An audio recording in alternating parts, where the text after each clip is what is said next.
Hello everyone. कैसे हो आप सभी? आई होप आप सभी अच्छे होंगे।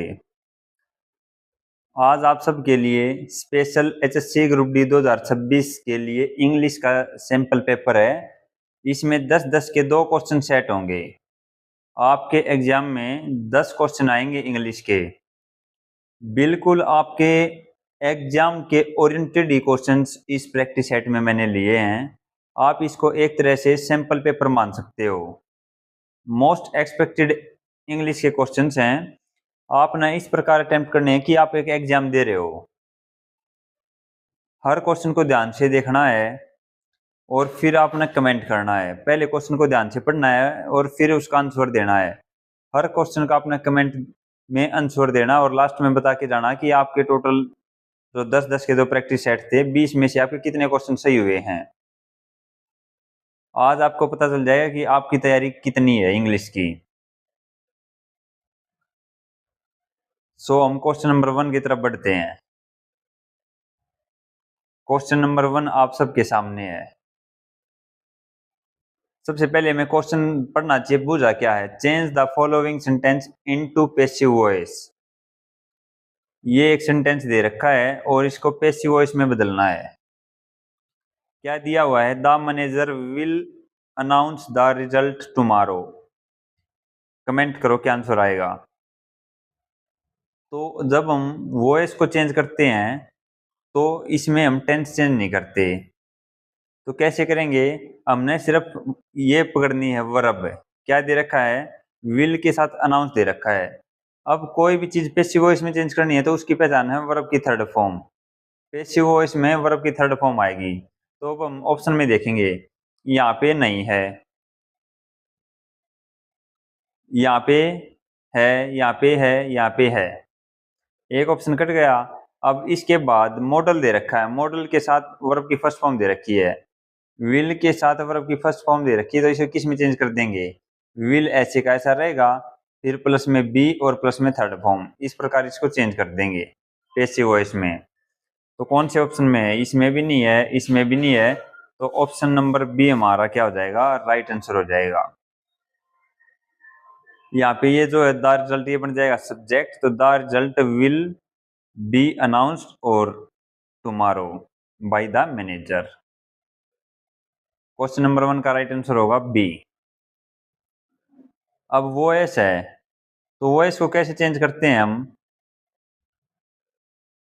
अगर आपका वॉइस में वर्ब की फर्स्ट फॉर्म दे रखी है, प्रेजेंट इंडेफिनिट टेंस दे रखा है, तो उसको चेंज करेंगे इज एम आर के साथ थर्ड फॉर्म में। इज एम आर के साथ वर्ब के साथ आईएनजी दे रखा है अगर एक्टिव वॉइस में, तो उसको चेंज करेंगे इज एम आर ऐसे क्या सा, फिर बीइंग प्लस में वर्ब की थर्ड फॉर्म। एज ए के साथ थर्ड फॉर्म दे दे तो इसको चेंज करेंगे हम as a plus been plus में थर्ड फॉर्म। वर्ब की सेकंड फॉर्म दे दे, पास्ट इंडेफिनेट इंडेफिनेट टेंस दे रखा है एक्टिव वॉइस में, तो इसको चेंज कर देंगे वोज वर्ब के साथ थर्ड फॉर्म। वोज वर्ब के साथ आईएनजी दे रखा है पास्ट कंटिन्यूअस, तो इसको चेंज कर देंगे वोज वर्ब के साथ आई बीइंग और फिर वर्ब के साथ थर्ड फॉर्म। एड के साथ थर्ड फॉर्म दे रखी है, पास्ट परफेक्ट टेंस दे रखा है एक्टिव वॉइस में, तो एड के साथ बीन लगा देंगे सिर्फ और थर्ड फॉर्म। अब यहाँ पे देखो विल के साथ फर्स्ट फॉर्म दे रखी है तो इसको किस में चेंज करेंगे? विल बी के साथ थर्ड फॉर्म। और मॉडल के साथ फर्स्ट फॉर्म दे रखी है तो मॉडल ऐसा क्या ऐसा लिखेंगे और फिर बी और थर्ड फॉर्म। तो इस प्रकार हम वो इसको चेंज करेंगे। नेक्स्ट क्वेश्चन पे चलते हैं। नेक्स्ट क्वेश्चन है आपका नरेशन का। Change the following sentence into indirect speech. जो कोमा इनवर्टेड कोमा होता है इसको बोलते हैं हम डायरेक्ट स्पीच। और इसको सोल्व करने के बाद इसको क्या बोलेंगे? Indirect speech. इसको बोलते हैं हम रिपोर्टिंग वर्ब। इसको बोलते हैं हम रिपोर्टिंग स्पीच। ये स्टेट वाले एग्जाम में इस तरह से पूछ सकते हैं। तो कैसे सोल्व करेंगे? कमेंट करो क्या आंसर आएगा। सबसे पहले हमने देखना है यहाँ पे शेड आ रहा है। शेड आ रहा है तो मतलब यहाँ का जो है इसका टेंस चेंज होगा। क्या होगा? टेंस चेंज होगा। तो हम क्या लिखेंगे? रीता सेड, फिर कोमा नोटेड कोमा को डेट से तोड़ देंगे। फिर आई, आई के है फर्स्ट पर्सन किसके अनुसार? सब्जेक्ट के अनुसार। S O N, subject first person के अनुसार, ऑब्जेक्ट सेकंड पर्सन के अनुसार, और थर्ड पर्सन आ जाए तो वो नो चेंज। तो आई फर्स्ट रीता की है, एक गर्ल है, तो इसके नाम का लिख दिया हमने सी। अब यहाँ पे देखो एओ के साथ थर्ड फॉर्म दे रखी है, एओ के साथ क्या दे रखी है, वर्ब की थर्ड फॉर्म। तो ये प्रेजेंट परफेक्ट टेंस है, तो इसको किस में बदल देंगे, पास्ट परफेक्ट में। तो इसको किस में चेंज कर देंगे, ऐड के साथ थर्ड फॉर्म में। तो सी ये कट जाएगा, ये हो नहीं सकता, इसमें भी नहीं है, इसमें भी नहीं है, एक ऑप्शन है, ऑप्शन नंबर बी, सी एड फिनिश्ड। फिर माई है, माई क्या है, फर्स्ट पर्सन है, फर्स्ट पर्सन किसके अनुसार बदलेगा, सब्जेक्ट के अनुसार।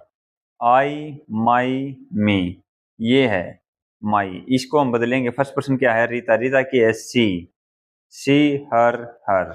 तो माई की जगह हम क्या लिख देंगे, हर, यहाँ पे हर लिख दिया इसने, और ओम वर।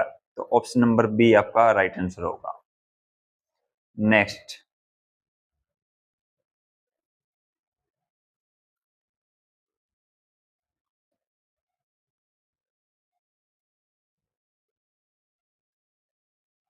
मिस स्पेल्ट है, pick out the correct spelt word. आपने ध्यान से देखना है, यहाँ पे करेक्ट लिख रखा है या इनकरेक्टली लिख रखा है, इसको ध्यान से देखना होता है, कई बार हम सिली मिस्टेक कर देते हैं। तो प्रिविलेज की आपने सही स्पेलिंग बतानी है, तो क्या आएगी, प्रिविलेज की स्पेलिंग सही क्या आएगी, कमेंट करो। तो प्रिविलेज की स्पेलिंग आएगी सही, privilege, option number B. Next question, question number 4, find the error. हमने इस क्वेश्चन में एरर बताना है कि कहाँ पे एरर है, ए में एरर है, बी में एरर है, या सी या डी,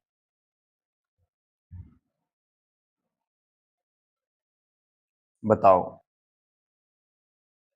तो क्वेश्चन को पढ़ो, क्या दे रखा है, one of my friends have gone to Delhi yesterday. तो अभी यहाँ पे देखो क्या दे रखा है, यस्टरडे दे रखा है, यानी पास्ट का वर्ड है, पास्ट की बात है। और यस्टरडे कहाँ पे यूज होता है, पास्ट इंडेफिनेट टेंस में, पास्ट इंडेफिनेट में।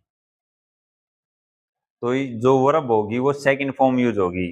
तो ये एवगोन है, ये एवगोन नहीं आएगा, यहाँ पे क्या आएगा, गो वेंट गोन, गो की सेकंड फॉर्म वेंट, तो यहाँ पे जो होगा वेंट होगा। तो इसका मतलब ऑप्शन नंबर बी में एरर है, बी सेक्शन में इसके एरर है, तो राइट आंसर हमारा बी हो जाएगा। और एक चीज और चेक कर सकते थे हम, यहाँ पे ऑफ दे रखे है, देखो वन ऑफ माय फ्रेंड्स, मैंने आपको बताया था 5 रूल कराए थे ग्रामर के, 120 रूल ऑफ ग्रामर की क्लास थी उसमें। नाउन ऑफ नाउन आए, तो ये ऑफ के बाद जो नाउन है ये आएगा प्लूरल आपका, फिर इसके बाद जो वर्ब आएगी वो आएगी सिंगुलर, क्या आएगी, सिंगुलर। तो अगर यहाँ पे यस्टरडे नहीं होता तो इसकी दृष्टि से यहाँ पे ये क्या हो जाता, ये यहाँ पे वर्ब में एरर आना था, क्योंकि नाउन ऑफ नाउन है, फिर वर्ब सिंगुलर होती है। तो यस्टरडे दे दिया, तो इसका मतलब यहाँ पे सेकंड फॉर्म आएगी। फिर कितनों का सही था ये question. Question number 5, fill in the blank. She is good खालिस्तान मैथमेटिक्स, प्रीपोजिशन का क्वेश्चन है, क्या आएगी प्रीपोजिशन, शी इज गुड खालिस्तान मैथमेटिक्स। कई बार मिसपेल्ट में मैथमेटिक्स की स्पेलिंग आती है, तो आपका ध्यान होनी चाहिए, मैथमेटिक्स की spelling MATHEMATICS, mathematics. She is good, तो कौन सी प्रिपोजिशन आएगी, गुड के साथ एट आएगा, गुड एट, किसी काम में निपुण हो, किसी सब्जेक्ट में अच्छा है कोई, तो उसके लिए हम गुड के साथ कौन सी प्रिपोजिशन लगाते हैं, at. She is good at mathematics. Clear, तो ऑप्शन नंबर बी हमारा क्या होगा, राइट आंसर होगा।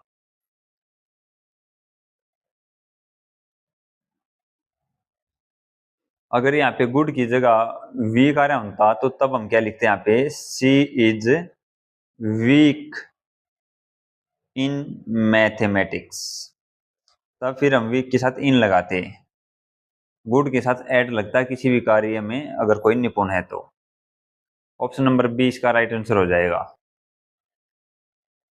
नेक्स्ट क्वेश्चन बताओ।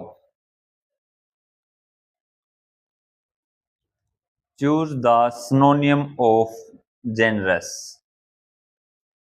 जेनरस का सिनोनियम बताना है। कई बार खुद सिनोनियम की मिसस्पेल्ट आ जाती है, तो आपने ध्यान रखना है। SYNONYM सिनोनियम की मिसस्पेल्ट में वर्ड आ जाता है कई बार ये। जेनरस का मतलब क्या होता है? जेनरस का मतलब होता है कोई दयालु है, कोई परोपकारी है। इसका हमने सिनोनियम बताना है, तो ऑप्शन देखो। यहाँ पे सेल्फिश आ रहा है, तो ये नेगेटिव वर्ड है। क्रूल है, नेगेटिव है। प्राउड का और जेनरस का कोई मतलब नहीं होता। प्राउड एक अलग चीज होती है, जेनरस एक अलग चीज होती है। तो ऑप्शन एलिमिनेट हो गया ना, तो एक ऑप्शन बच गया। क्या बच गया? काइंड। तो जेनरस का जो आपका सिनोनियम होगा वो काइंड होगा। इसके कुछ और सिनोनियम होते हैं, जैसे जेनरस है, जेनरस का मतलब क्या है? दयालु है। तो एक बहुत अच्छा वर्ड है बेनिवोलेंट। बेनिवोलेंट इसका मतलब भी क्या होता है? दयालु होता है। और वर्ड भी है एक बेनिजन। बेनिजन, बेनिजन भी यही होता है। एक बिल्कुल परोपकारी का एक वर्ड होता है एल्ट्रस्ट। एल्ट्रस्ट, एल्ट्रस्ट इसका मतलब भी क्या होता है? परोपकारी। और भी वर्ड हो सकते हैं कंपेसिनेट। कंपेसिनेट, तो इन सभी के अर्थ क्या होते हैं? दयालु होते हैं। जेनरस है, बेनिवोलेंट है, बेनिजन है, एल्ट्रस्ट है, कंपेसिनेट है। इसके बाद काइंड है, काइंड खुद वर्ड हो गया। और एक दो वर्ड और हो सकता है। मैग्ना एनिमस बहुत बार आता है पेपर में। Magnanimous, magnanimous. तो ये कुछ वर्ड्स हैं। Generous, benevolent, benign, altruist, compassionate, magnanimous या काइंड। ये सभी क्या होते हैं? ये दयालु होते हैं, परोपकारी होते हैं। ये इनके सिनोनियम है। तो अगर काइंड नहीं होता तो इनमें से भी कोई वर्ड आ सकता था आपके ऑप्शंस में। तो ऑप्शन नंबर ए हमारा क्या हो जाएगा? Right answer. Question number 7। Antonym बताना है हमने। Choose the antonym of square.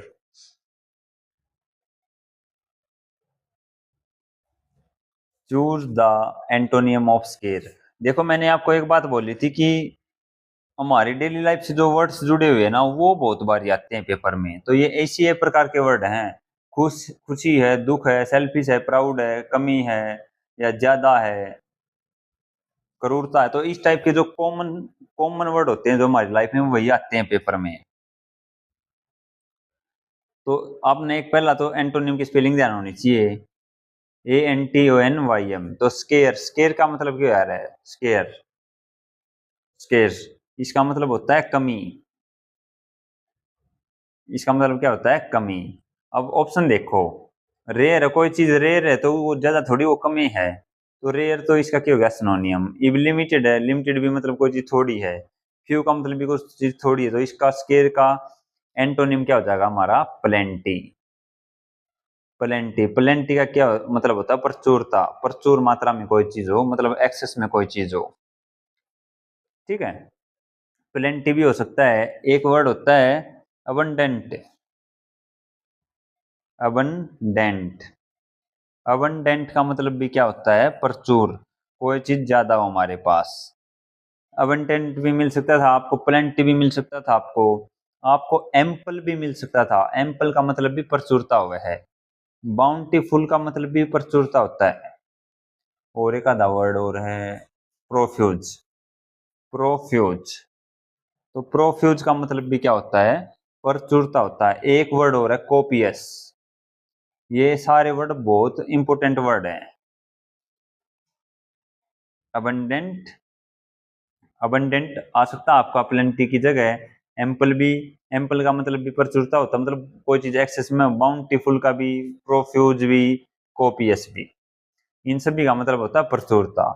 अब कमी, कमी स्केर है, स्केर की जगह आपको यहाँ पे क्या मिल सकता है, एक तो स्केर है, एक यहाँ पे रेयर आ गया, एक आपको मिल सकता है बेयर, इसका मतलब भी कमी होता है। एक होता है स्केंट, स्केंट का मतलब भी कमी होता है। एक है स्पार्स, ये बहुत बार आता है भाई, ये वाला वर्ड, इसका मतलब भी क्या होता है, कमी होता है। एक वर्ड है मिनिमल, मिनिमल, तो इन सभी का अर्थ क्या होता है, कमी होता है। तो आपका क्वेश्चन नंबर 7 का राइट आंसर क्या हो जाएगा, स्केर्स का मतलब कमी था, तो प्लेंटी इसका क्या हो जाएगा, एंटोनियम हो जाएगा। Next question, choose the meaning of the item a blessing in disguise. A blessing in disguise, बताओ। देखो इस सेंटेंस में छुपा हुआ है, ब्लेसिंग क्या होता है, कोई ब्लेसिंग देवे, कोई आशीर्वाद देवे, वरदान देवे। ए बोन भी आता है, बोन, बोन का मतलब वरदान होता है। एक गाना भी है सुमित पार्था का, बोन। और डिस्गाइज एक नेगेटिव वर्ड है, घिनौना टाइप नेगेटिव वर्ड है। तो ए ब्लेसिंग इन डिस्गाइज मतलब इस नेगेटिव वर्ड में कुछ अच्छा छुपा हुआ है, तो ऐसा वर्ड है, तो हिडन डेंजर थोड़ी है, क्योंकि डिस्गाइज में ब्लेसिंग छिप रही है कुछ, ए लकी पर्सन थोड़ी है, एन इम्पॉसिबल टास्क थोड़ी है। तो something good that seemed bad at first, तो मतलब कोई चीज अच्छी है जो शुरू में बैड दिखा है। तो इसका right answer a blessing in disguise का ऑप्शन नंबर बी हमारा राइट आंसर हो जाएगा। किस चीज का सही था। Next, replace the underlined part, मतलब यहाँ पे है, इसको हमने चेंज करना है, इस एव की जगह क्या आएगा ये बताना है। क्या दे रखा है, neither of the boys have completed the work. ये फिर आ गया, मैंने आपको सिखाया था, नाउन ऑफ नाउन आए, यहाँ पे नाउन आएगा प्लूरल और वर्ब आएगी क्या, सिंगुलर। तो क्या दे दिया इसने, neither of the boys, boys आ गया प्लूरल, तो एव, एव नहीं आएगा, सिंगुलर वर्ब आएगी, क्या आएगा, हैज कंप्लीटेड द वर्क। अब एज आएगा, एड नहीं आ सकता, हम टेंस चेंज नहीं करेंगे, इज वैसे भी नहीं आएगा क्योंकि पैसिव बन जाएगा। तो एव की जगह क्या जाएगा, एज, तो आपका ऑप्शन नंबर 1 राइट आंसर हो जाएगा। Question number 10, P Q R S का क्वेश्चन है, arrange the following parts of the sentence to make a meaningful sentence. बताओ क्या आएगा। हमने कोई भी सेंटेंस पी क्या वगैरह से क्वेश्चन आओ तो उसमें हमने सब्जेक्ट होना होगा, अगर फिर वर्ब देखनी है, फिर ऑब्जेक्ट, तीन चीज तो हुए हैं। तो सबसे पहले यहाँ पे सब्जेक्ट देखा है, कौन सा सब्जेक्ट है, यहाँ पे देखो बिकॉज, बिकॉज से, बिकॉज यहाँ पे नहीं है, द मैच ये सब्जेक्ट हो सकता है, वो जो वर्ब है, वर्ब से सेंटेंस थोड़ी शुरू होगा। यस्टरडे, यस्टरडे तो लास्ट में आया अगर, यस्टरडे, टुडे, टुमारो, ये सेंटेंस के लास्ट में आते हैं। तो कहाँ से शुरू होगा, द मैच, तो यहाँ पे होगा द मैच। फिर सब्जेक्ट होगा ये, इसके बाद वर्ब आएगी, वर्ब क्या है, was cancelled, was cancelled because of heavy rain yesterday. तो सबसे पहले आएगा आपका बी, फिर आएगी वर्ब सी, फिर आएगा ए, फिर आएगा D, B C A D. तो आपका राइट आंसर हो जाएगा ऑप्शन नंबर ए। कितनों का सही था,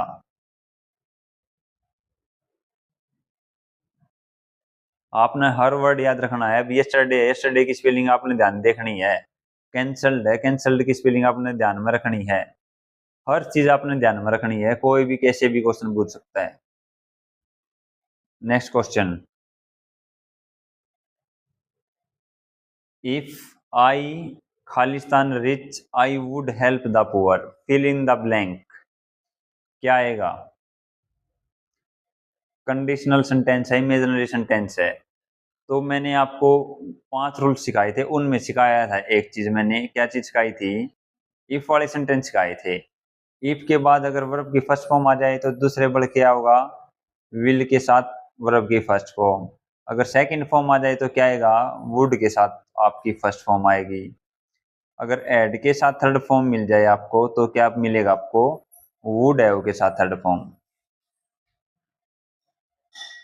तो यहाँ पे देखो, यहाँ पे क्या रहा है, वुड के साथ आपकी फर्स्ट फॉर्म आ रही है, तो इस साइड क्या आएगा, वर्ब की सेकंड फॉर्म आएगा। तो एम नहीं आएगा आपका, विल भी नहीं आएगा। अब दो हैं, वाज आएगा या वर आएगा। तो ये एक इमेजिनरी सेंटेंस है, काल्पनिक सेंटेंस है। दोनों को यदि मैं अमीर होता तो मैं गरीब भाई मदद करता। तो if I were rich, option number C. तो यहाँ पे आपका जो है वर आ जाएगा, if I were rich I would help the poor.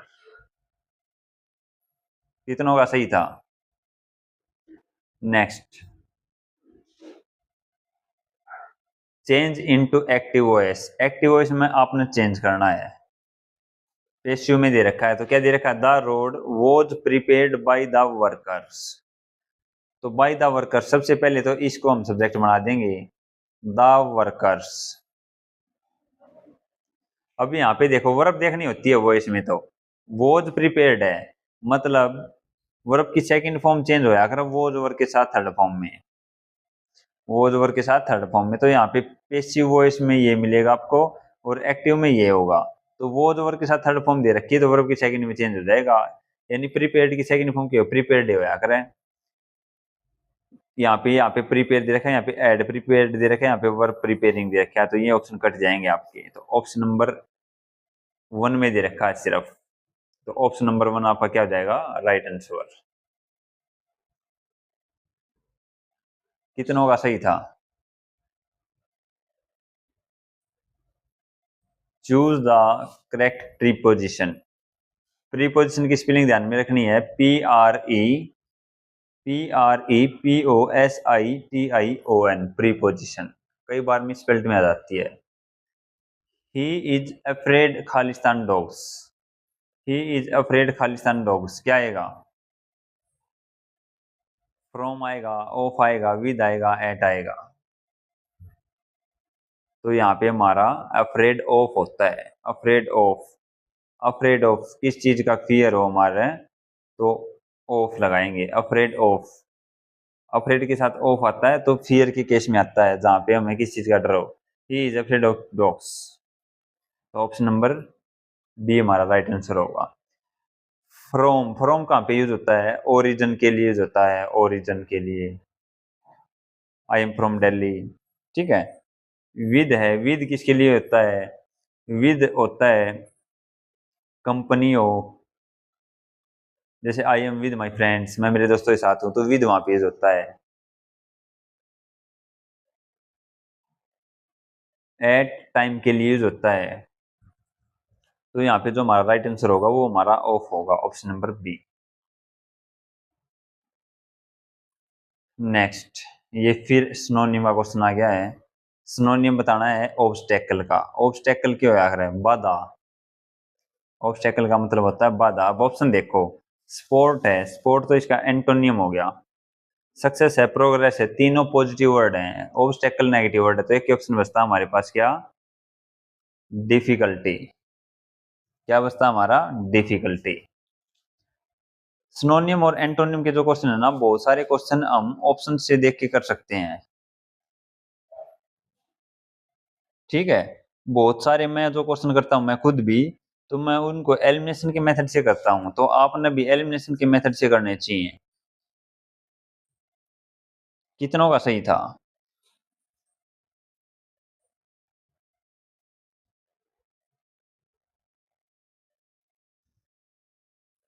Choose the antonym of permanent.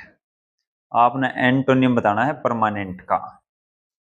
देखो ऑप्शन से काटेंगे, परमानेंट, परमानेंट, परमानेंट है कोई चीज तो फिक्स्ड है, परमानेंट है, वह स्टेबल है कोई चीज, वह परमानेंट है, लास्टिंग है कोई आखिर तक है, तो वो भी क्या है, वो भी परमानेंट है। तो एक ही ऑप्शन बचा है, क्या बचेगा, टेम्परेरी। क्या बचता हमारे यहाँ पे, टेम्परेरी। तो इसका जो एंटोनियम होगा परमानेंट का, वो टेम्परेरी हो जाएगा। अब यहाँ पे परमानेंट है, कुछ और वर्ड भी मिल सकते हैं यहाँ पे आपको। परमानेंट, परमानेंट मतलब परमानेंट है कोई चीज। यहाँ पे एक वर्ड है एटर्नल, एटर्नल, इसका मतलब भी यही होता है इमोर्टल। इमोर्टल जो कदे मरे ना, तो ये भी मतलब परमानेंट है कोई। कॉन्स्टेंट, कॉन्स्टेंट का मतलब फिक्स्ड है, कोई चीज कॉन्स्टेंट है। फॉर एवर, फॉर एवर का मतलब भी यही होता है, कोई चीज फॉर एवर हमेशा के लिए है। एक होता है एवर लास्टिंग, एवर लास्टिंग, या एंडलेस कह सकते हो, जो मतलब खत्म ही ना हुआ है। एक बहुत इंपॉर्टेंट वर्ड है वोकैब की दृष्टि से, इंसेसेंट, इसका मतलब भी परमानेंट होता है। तो ये वर्ड मिल सकते हैं आपको परमानेंट के सिनोनियम बूझे तो। अगर टेम्परेरी बूझे, टेम्परेरी में क्या होता है, टेम्परेरी में एक तो टेम्परेरी वर्ड मिल सकता है आपको, एक एफिमेरल वर्ड होता है, काफी इंपॉर्टेंट, कई बार आता है ये। इसका मतलब क्या होता है, टेम्परेरी होता है, जो चीज स्थायी न हो। ट्रांजिएंट, ट्रांसिएंट, इसका मतलब भी टेम्परेरी होता है। इमोर्टल है तो यहाँ पे मोर्टल भी हो सकता है। तो ये कुछ वर्ड्स हो सकते हैं हमारे, जिनका मतलब क्या होता है, टेम्परेरी, और ये इसके सिनोनियम है। कितना सही था ये। मिसपेल्ट बतानी है अपन, करेक्ट स्पेलिंग बतानी है। कौन सी, रिकमेंड की, रिकमेंड की सही स्पेलिंग बतानी है। तो रिकमेंड की सही स्पेलिंग क्या होगी, इसको टुकड़ों में तोड़ सकते हैं, री कम और मेंड, तो रिकमेंड ये होगी। तो ये नहीं होगी, ये नहीं होगी, ये नहीं होगी, तो हमारी ऑप्शन नंबर ए क्या होगा, रिकमेंड की सही स्पेलिंग होगी। क्वेश्चन नंबर 17,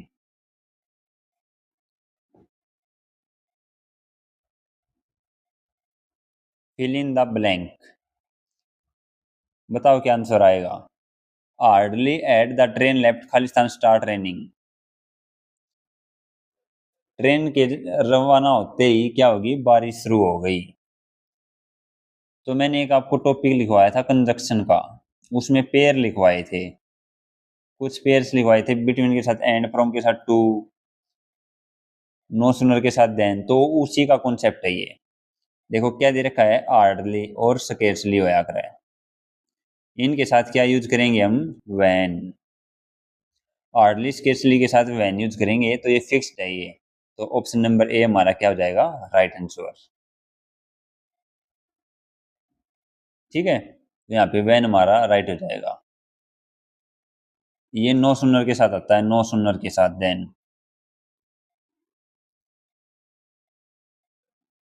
कुछ वर्ड्स हैं जो मैंने डाले थे, क्या है पेयर के वर्ड, लेस्ट है, लेस्ट का जो पेयर बनता है वो शुड के साथ बनता है, लेस्ट शुड। टू का टू के साथ, सो का डेट के साथ, बिटवीन का एंड के साथ, फ्रॉम का टू के साथ, एल्स का बट के साथ, नो सुनर का देन, आल दो और दो, यट के साथ पेयर बनता है, हार्डली स्केर्सली वैन के साथ, as as, so as, whether का पेयर बनेगा आपका ओप के साथ, सच का पेयर डेट के साथ, द सेम का पेयर डेट के साथ। रूल करवाए थे उसमें बताया था मैंने, द सेम आ रहा है वो, द सेम का किसके साथ पेयर बनता है, द सेम का पेयर डेट के साथ। बोथ का एंड के साथ, ये भी बताया था, बोथ का एंड के साथ पेयर बनता है, वहां पे बोथ के साथ एज वेल एज लगवाया था, बोथ के साथ कभी भी नोट नहीं आता, ये चीज भी आपको सिखाई थी। फ्रॉम का टू के साथ और बिटवीन का एंड के साथ ध्यान रखना है। Not only but also, either का और के साथ पेयर बनता है, नाइदर का नॉर के साथ बनता है, ये पेयर बनते हैं। तो क्वेश्चन नंबर 17 का राइट आंसर हमारा ए होगा। क्वेश्चन नंबर 18, आइटम फ्रेज है, बर्न द मिडनाइट ऑयल, जब ती बिजली का आविष्कार ना आया था तो क्या क्या करते, तेल का दिया बाल का पड़ा करते भाई लेट नाइट तक, तो वहीं से ये वर्ड लिया गया है concept, burn the midnight oil, work late into the night, मतलब देर रात तक जाकर काम करना, और आपको देर रात तक जाकर मेहनत करनी चाहिए, पढ़ना चाहिए, तो वेस्ट टाइम नहीं होगा, स्लीप पीसफुली नहीं होगा, मतलब मिडनाइट ऑयल बर्न जल रहा है तो स्लिप सोवा थोड़ी का, वेस्ट टाइम थोड़ी करेगा, लाइट एलएम थोड़ी है।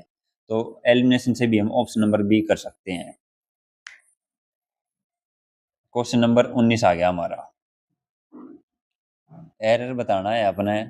The quality of the apples were not good in the market. ये कॉन्सेप्ट फिर आ गया। क्या आया? ऑफ है, एचएससी का फेवरेट है ये, आपको पेपर में मिलेगा पक्का। ऑफ है, ऑफ के बाद यहाँ पे नाउन प्लूरल है, देखो इसे, तो यहाँ पे नाउन ऑफ नाउन है तो फर्स्ट वाले को नाउन मानेंगे। तो the quality of the apples was were not good in the market.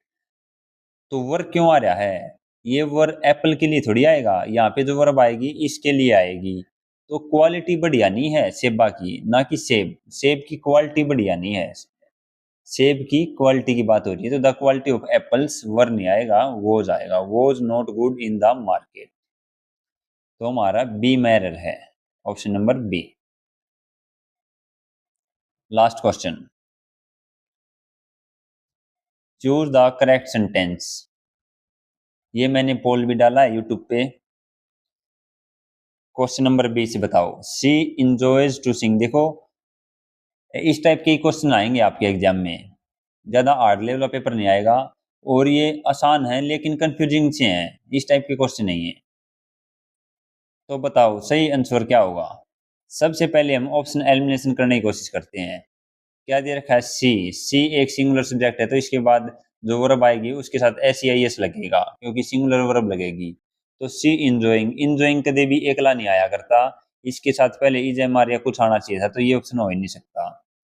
अब है सी इंजॉय, इंजॉय तो प्लूरल वर्ब दे दी, सब्जेक्ट हमारा सिंगुलर है तो ये भी नहीं हो सकता। तो सी इंजॉयज ठीक है, सी इंजॉय ठीक है। टू सिंग आएगा या सिंगिंग आएगा?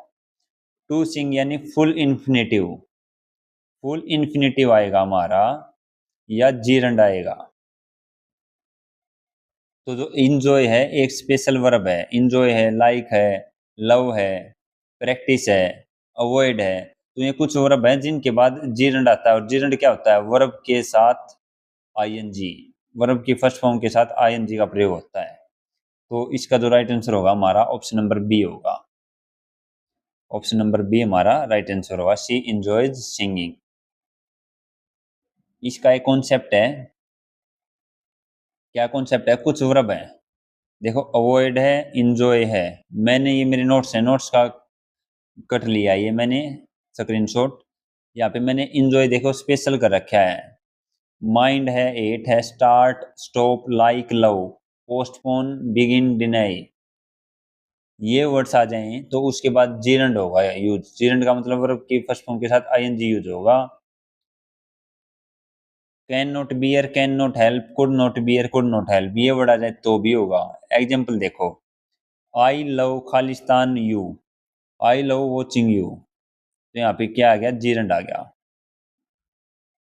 कुछ वर्ड्स यहाँ पे देख सकते हो, he enjoys playing cricket, he enjoys playing cricket, तो इंजॉय के बाद क्या आएगा? जीरंड।